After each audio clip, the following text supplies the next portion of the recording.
Lens focus issues. How can you fix some of the problems you're having with getting sharp pictures? What can you do to get sharper pictures? What are some of the things that everybody seems to struggle with? On this video, we're going to address all of that and we're going to give you some solutions to it. But first, before we get started, who am I? My name is Mike Patterson, and I have been a full-time professional photographer located here in Western Canada for over 40 years. I've made my living exclusively in that time from photography, shooting weddings, grads, families, taking commercial pictures, working for magazines, newspapers, just about everything you can imagine I have done, plus my nature and wildlife photography. And during that time, I've struggled with some things to get sharp pictures, and a lot of my clients that I talk to, they struggle with the same thing. A lot of the people who come into my photo lab have the same issues. So in this video, we're going to address some of this stuff. And we're going to start with probably the biggest lens, the biggest thing that I hear complaints from, and that is a telephoto lens. And why is it that I get more autofocus pictures with a telephoto than anything else? I'm doing everything right. Well, a lot of people are doing everything right, and they're still getting those autofocus pictures. Why? Well, let's go through some of the stuff. First of all, if you've been in photography for more than a couple days, you've heard whatever the millimeters of your lens is. So if you got a 600 millimeter lens, you want to be shooting at least 1/600th of a second as your shutter speed. And that will give you perfectly sharp images. Well, that's true to an extent. It works well as long as your subject isn't moving too fast. 1/600th of a second, that's pretty fast, but it's not really fast. So if you have a bird fluttering around, that may not be fast enough to freeze the bird. Elk, when they're running. If there's a bear and he's moving fast, whatever it is, if they're moving, you may not be freezing the subject movement. So take a look at your pictures. What is autofocus? Is the whole picture autofocus? Are the mountains blurry? Are the trees blurry? Is the grass blurry? Are the rocks blurry? And is your subject blurry? If everything is blurry, it's probably because you have camera movement, lens movement. If it's just your subject that's blurry, it's probably because you're not shooting fast enough shutter speed to freeze the subject. So watch that. That's one of the first things that I struggled with when I started photography. And everybody said, just use a tripod and everything will be perfectly in focus. Yeah, no, it doesn't happen. If you have subject movement, it'll be blurry. So that's the first one. If you have to, increase your shutter speed. Increase your ISO so you can increase your shutter speed. Use a tripod, use a monopod, but understand it'll only stabilize your camera so much. What happens if your whole picture is blurry? Well, a couple things. Are you hand holding it? You can hand hold big lenses. It does work. You can take pictures, but you have to be super stable. Are you using a tripod? Are you using a monopod?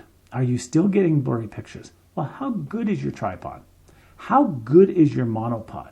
Did you buy a $1,000, $2,000, $3,000 lens, maybe a $10,000 or $20,000 lens, and then cheap out on the tripod? Does the tripod sag a little bit while you're taking pictures? Does it lock in tight? Is everything smooth with it? Or does it wobble like crazy? Is it like you're in a wave pool and it's going back and forth? Is the wind blowing it? Watch those things because they're big things to deal with movement. Another thing that I see, people will have their camera, their lens, have it mounted on a tripod. Then when they take the picture, they slam down their finger on the shutter button. Everything bounces. Everything's moving. You don't need to push that hard, people. Smooth motion. Push down. Click, click, click. Now, I've heard people say, obviously they don't do wildlife. Well, all you need to use is your self-timer. Well, all you need to use is a remote. Well, if you're tracking a subject with your camera and lens, it's hard to set up a self-timer so that it works properly. It doesn't work at all. Likewise, a remote, it doesn't work. Now, if you are tracking a subject, you can get a nice fluid head on your tripod or you can get a gimbal. But I still see people struggling with those. Make sure you're buying a high enough quality tripod, gimbal, whatever you're buying, monopod, that will hold your camera, that's strong enough to hold your camera. Make sure that if it's in the wind that you're anchoring it down somehow, hanging heavy weight off of it, putting it down to the ground as low as possible. Get it so that it's as stable as possible and then smoothly push the button. I know it's hard when it's dark outside to crank up that shutter speed a little bit higher, but maybe try using faster shutter speeds so that you are shooting a little bit higher, so that it's stopping a bit more motion. Because maybe it's just the movement of the camera and everything that's doing it. The slightest movement on a telephoto lens is huge. You can cheat. You can get away with a wide-angle lens, and you can be moving and quick and take the picture, and it'll be sharp. But on a telephoto lens, the slightest movement is huge. Another issue that I see with telephoto lenses, they come with a tripod foot, and you would not believe how many people I see with their cameras attached to their tripod, and then they attach a big lens to their camera, and that thing is just hanging there, and it just makes me cringe. You've got a $2,000, a $5,000, $8,000 digital camera, and you're hanging 5 pounds, 3 pounds, whatever it is, off of that camera mount? No. Put the tripod foot of the lens on the tripod, on the monopod. It'll help you so much. It'll save your camera. It'll make things a lot more stable. If you have a bigger lens and it didn't come with a tripod foot, see if you can buy a tripod foot for it. If there's one made aftermarket, or maybe even the lens manufacturer makes one that you just have to buy. They do help. And I said in previous videos, I love holding it. I love using it to hold my camera and my lens as well. So look for that. All right, getting away from just telephotos, but more lenses in general. One of the big issues that I see, and I get people coming in struggling with focus issues constantly, is the little sliders on the side of your lens that adjust for things like image stabilizing, for things like autofocus, manual focus, for things like different distances, whatever it is. The buttons get bumped, the buttons get moved, and people forget to check it. I had somebody phone me up, this was about a year ago, and they were out trying to take some pictures, and they were struggling big time. My camera and my lens just don't work like they used to. What's going on? So went through everything with the camera. They had everything set properly. Asked them to check the side of their lens. They started reading me off the stuff, and what they had done was they had set the distance scale to a different setting, and they were trying to focus closer than what the distance scale was set to on the lens, and they couldn't focus. They slid that into place, and it worked. Another issue that I see constantly, and that is people who don't put their lens hoods on properly. And they come in and they have vignetting on the corners of their pictures, and they don't understand. Some lens hoods have cutouts on them so that it goes on a certain way, so that those cutouts do not show any vignetting on the corners of your pictures. And people will put the lens hood on, they won't snap it into place, or they'll use a lens hood that doesn't fit their camera, and they get these black or darker edges around their images. Make sure you're using a lens hood that suits your camera, and make sure it's locked on there properly. Another issue that I see constantly is people that get dirt on their lenses. Now, you don't have to be anal about it. You don't have to clean your lens constantly. But I've seen some lenses come in here in really bad shape. That dirt, that debris can cause issues. All right, another one. This next one primarily is for telephotos, but it happens with all different lenses. And that is atmospheric contamination, whether it be heat waves, whether it be cold waves, whether it be dust, whether it be sun reflecting off of stuff. I just had today a customer bring in a bunch of pictures, really well done. And there's one picture in there in particular that's just everybody's soft, really soft. They're focused properly. It looks like they're exposed properly. The problem is that they have a lens flare, a burnout, a brightness coming across the lens, and it makes the picture look out of focus. It's really horrible. And I see it a lot of times with telephotos. People shooting with heat waves, and they're bringing in a subject from 2 miles away. They have their 1.4 converter on it. They have a 2 times converter on it. And they're taking these pictures, and they're bringing in the subject as close as they can, and it looks out of focus. It looks blurry. I see other people who use wide-angle lenses, and they do the same thing. They take these pictures and the light is bouncing around. Watch your lighting. Watch if you got heat, if you got cold, if you're shooting over long distances, to make sure that's not affecting the quality of your picture.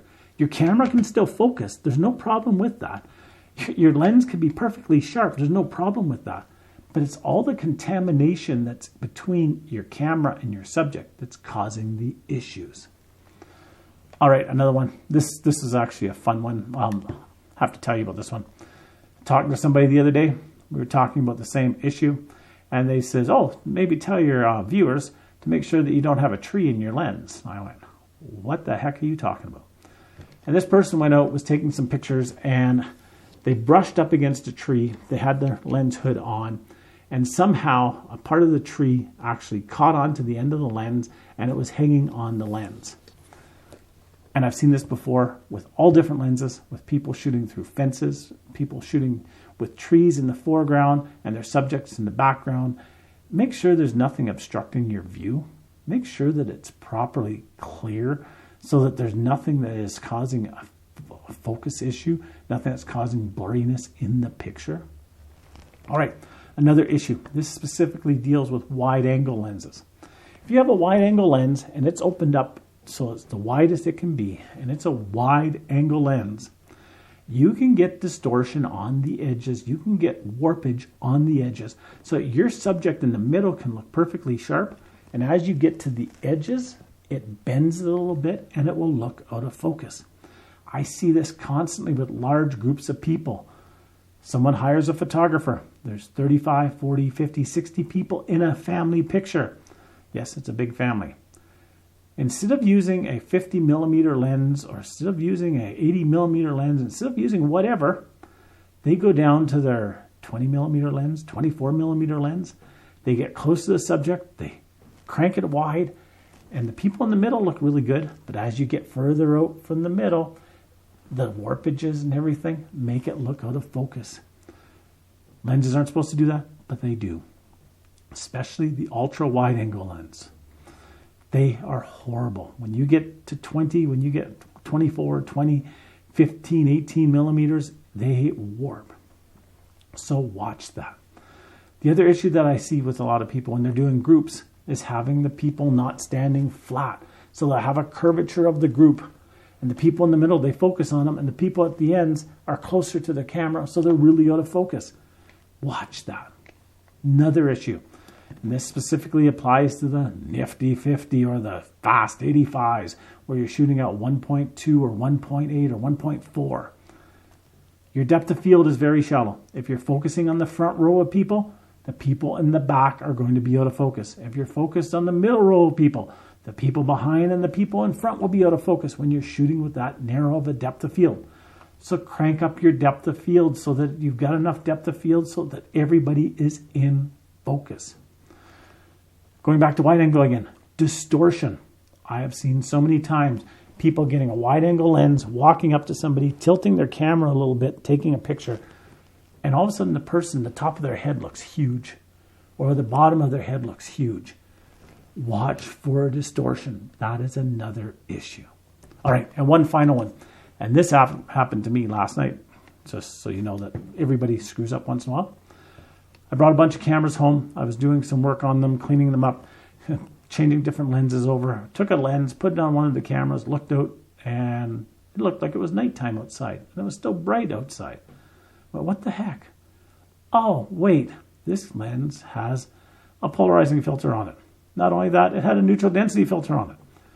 Check your filters. Make sure the filters on your lens is actually the filters that you're going to use. Don't cheap out on filters. I see constantly people ordering filters off of different sites. I'll just leave it at that. But we all know Amazon, eBay.